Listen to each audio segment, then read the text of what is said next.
आज बिहारचा निकाल लागला निवडणुकीचा आणि या देशाचे यशस्वी प्रधानमंत्री नरेंद्र मोदीवर पुन्हा बिहारच्या जनतेने विश्वास टाकला आणि एक हाती सत्ता बिहारमध्ये विकासाच्या माध्यमातून दिली.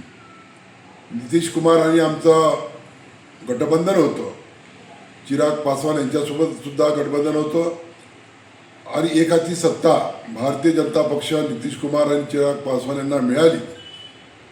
आणि जो लोकायला एक धसत होती की पुन्हा बिहारमध्ये भारतीय जनता पक्षाचं सरकार यावं, ते पुन्हा आलं.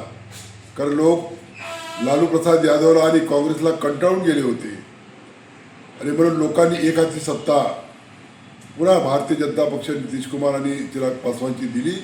पुन्हा विकासाचा अजेंडा घेऊन आम्ही जनतेपर्यंत जाणार आहे.